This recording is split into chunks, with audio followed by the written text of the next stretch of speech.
All right, let's start with the big story that we are tracking this hour, where Pakistan's Law Minister Zahid Hamid has tendered his resignation following the deadly clashes across the country between the police and the protesters belonging to the hardline religious group Tehreek-e-Labbaik, according to the Pakistani media reports. And also according to the Radio Pakistan report, Zahid Hamid had presented his resignation to Prime Minister Shahid Khan Abbasi to bring the country out of a state of crisis in which it had been plunged into for the last 3 weeks. The resignation came as a part of an agreement that was reached between the government and the protesters overnight.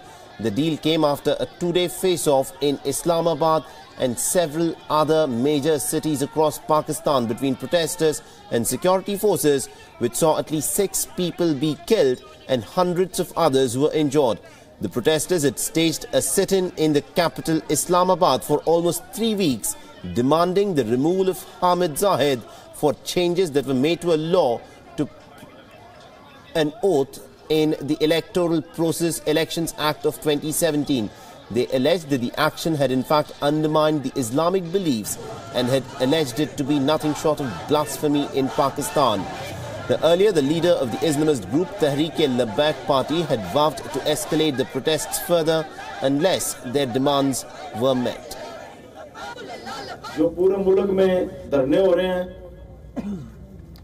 या इhtजाज है, इस पर भी अभी खत्म करने का कोई फैसला नहीं है। अगर मुज़ाकरात हमारे कामयाब होते हैं, हमारे मुतालबात पर अमल दरामद होता है, उसके बाद जो है हम देखेंगे। धरने के बारे में भी फैसला होगा, कतई धरना खत्म नहीं होगा, और जो पूरे मुल्क में इhtजाज है वो भी खत्म नहीं होगा किसी भी मुकाम पर। Meanwhile, educational institutions in Islamabad and Rawalpindi have been ordered to remain shut for the day in view of the protests. The Pakistani Army Chief General Qamar Javed Bajwa has called on the country's Prime Minister to handle the protests peacefully. More than 8,000 security personnel were deployed to clear the Faizabad interchange, which had been blocked by protesters. Now, the demonstrators had been camping at the Faizabad intersection in Islamabad for the past 3 weeks, demanding resignation of the country's law minister, accusing him of blasphemy. Meanwhile, fresh reports also indicate that restrictions on social media sites, including Facebook and Twitter, have been lifted in the country. And for more on this, we are joined in by our senior foreign affairs editor, Padma Rao. Padma, this of course is a new bit of a crisis that has emerged in Pakistan. The party that we are talking about here is Tehreek-e-Labbaik. What exactly are the credentials of this party? Is it a religious group which is now trying to make incursions into the political scene in Pakistan? Well, it's a relatively unknown, Islamist religious group, fundamentalist group, if you like. But the point is that if you look at the kind of resonance that this protest, which initially started with only about 2,000 people on the outskirts of Islamabad, how the mood and the sentiment has spread across the nation. Now, that itself is an indicator that whether the instigating group is a minor or a major one, there is the potential, the explosive potential of setting off fundamentalist, sentiments and emotions that they can run high at the drop of a pin. Now, having said that, Saleh, you see, what is interesting here is that the army has been pulled into this situation. The army is headed by General Bajwa, as you pointed out, who is considered a moderate, and that was the reason why Nawaz Sharif had superseded others in line to elevate him to that position. But one thing we cannot forget, Saleh, is that there are elements within the Pakistan Army and the ISI that tacitly support fundamentalists. Now, how will those elements react if the moderate sections of the army under General Bajwa decide that they will have to come down, a little heavily on these protesters? Because as far as the protesters are concerned, they have said, initially they were protesting only about, the non-inclusion of the clause in the swearing-in oath, in the reference to the Prophet Muhammad, and then that, the minister said that it was an error and it was withdrawn. Then now he has even resigned. But the protesters, in the meantime, the protest has taken on a momentum of its own. They are saying they don't care about all these moves. They are indicating that even the thought of such an amendment was blasphemous on part of the civilian government. so their protests will continue. Absolutely. So it seems to me as if the situation was ripe and, there was a simmering, festering situation on the ground. There is a lot of resentment, please do not forget, against the security forces and the army itself because of the action they are taking under U.S. command in the anti-terror war. So all these factors coming together, as WION has been pointing out since yesterday, there is the very sort of, the great possibility, a possibility, let's say, that the military might be taking over. This might be, if you like, a kind of a soft coup.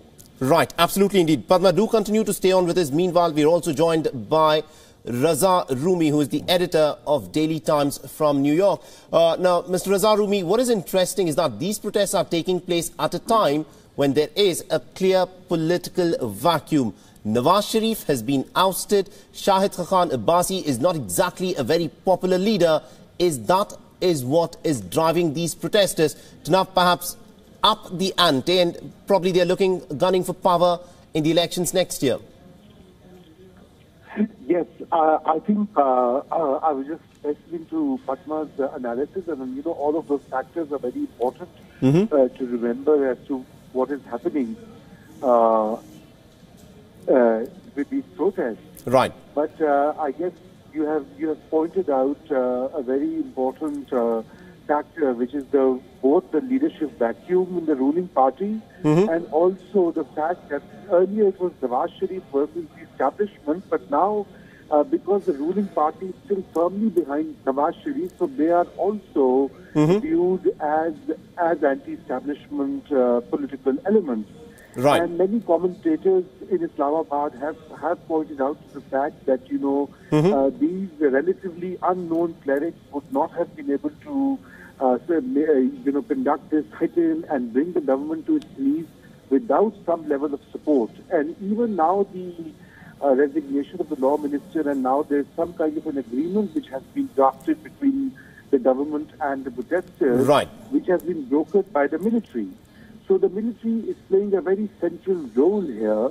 And even yesterday, when the civilian government, in fact on Saturday night, when they asked the army to come in and control these protests and become part of the crackdown, the military very politely kept itself away and wanted to play neutral in this whole lockdown. Absolutely, indeed. This brings me to my next question, and let me take that to our senior foreign editor, Padma Rao. Padma, there is this report which in fact had come out that the army in Pakistan is trying to bring some of these fundamentalist elements into the mainstream. Now, do you think the fact that Tehreek-e-Labbaik, which has got no political credentials to talk about whatsoever, which essentially is a sort of a religious pressure group, if one may so put it, is now being brought in? We also see Hafiz Saeed, he has floated his party. Is now the military, there's this tussle between the civilian establishment and the military, which has been going on forever in Pakistan. Is the military now trying to bring in these extremist elements and thereby, in a way, subvert the civilian establishment in the country? Well, to be fair to Pakistan, Saleh, you have to remember that, the very controversial, longest ruling president, in fact, was General Ziaul Haq. And during that time, there was a great amount of support to fundamentalist elements coming directly from the army leadership. And yet, many observers say that despite his many harsher sides, there was greater peace within Pakistan, because when the army has these Islamist fundamentalists under its control, then it can practically sort of naturally have a hold on what is happening on the ground. The problem here is that General Bajwa has made it clear that the army is only coming to the civilian administration's assistance in an area where the civilian administration has failed. Right now, he has thrown the ball back to start with in the civilian government's court. But as our learned, as my colleague from New York was pointing out, look at the fluidity of the situation right now. There is a civilian government which is, you have a prime minister who has been removed, who is under corruption charges. He was the elected Prime Minister. You have a Prime Minister in place since August who is, practically a caretaker Prime Minister. You don't have a strong elected government in place. That is the one thing. The second thing is, of course, the simmering resentment from fundamentalists across Pakistan, specifically and especially against any form of cooperation with the United States in the war against terror. So put these two elements together: weak civilian government, festering fundamentalism, sort of straining to be unleashed, and now you bring in the army, ostensibly to help the police to control the crowds. And now you're already hearing the first murmurs from these protesters saying that they don't care what happens. Their protests are going to carry on. So it's very obvious that the issues are much larger and that Pakistan seems to be teetering on a very dangerous tightrope, but it's a familiar tightrope. And, time will tell whether right now the army is in control. You may call it a soft kind of control, temporary control, but time will tell. Absolutely, indeed. That's an interesting point that you've raised. The fact of the matter is, when 2,000 people decided to blockade that interchange near Islamabad, many people were saying, why are these protesters being treated with such kid gloves? Raza Rumi, if I can get this question to you, is this, a sort of an inefficiency on the part of Shahid Khaqan Abbasi, perhaps showing his administrative inexperience in dealing with a protest which is now blown up into something else altogether? Partly, definitely. I think that Shahid Khaqan Abbasi and his cabinet could have handled this situation better. There's no question about that. But let me also tell you, Pakistan's history, and some of it you guys know well, is that, inciting public passions on issues of religion. What is happening in India at the moment as well is a very easy task in South Asia. You can gain a lot of political cookies. Right. And this has been a pattern in Pakistani politics. In 1950s, a Bengali Prime Minister in 1953 was actually dismissed right after, on exactly the same issue. There were riots in Lahore and the first ever martial law was imposed for a few weeks. Right. Then in 1977, Zulfikar Ali Bhutto also faced the mullahs who wanted to impose Sharia, and finally there was a long standoff which led to the coup of Ziaul Haq. So given that history, the civilian politicians are very careful in dealing with these mullahs because they do not want any bloodshed, they do not want any violence, because that then grips the whole country and leads to a political downfall. Absolutely. So that is the reason that the government had been trying to be very careful with them. The second aspect is that, these protesters in Islamabad belong to the Barelvi subsect of the Sunnis. And Barelvis are the majority in South Asia. Even in India and Pakistan, the majority of Sunni Muslims are from the Barelvi subsect. The other subsect which is better known in India is Deobandis. Deobandis are a minority. And in Pakistan, the Deobandis have been, pushed towards creating, support for the jihad, sort of in Afghanistan, etc. And Barelvis historically were very peaceful and they were away from active politics, So this move has also been seen in, and historically Barelvis have voted for Nawaz Sharif in the past.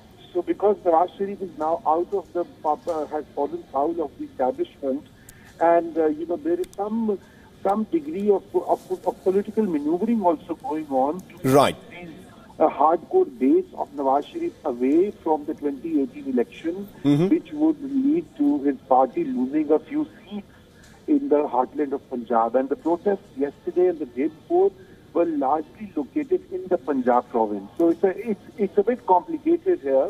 In short, what I can say to you is that there's a bit of administrative incompetence and there's a bit of political engineering going on to bring in this majority subsect into the political mainstream and pit them against Nawaz Sharif's party so that they get separate, and in the 2018 election they vote against Nawaz Sharif's party, which would make this party lose its majority. I think you've summed it up beautifully there. Thank you very much indeed to both Padma Rao and also to Rumi Raza for having joined us on this broadcast.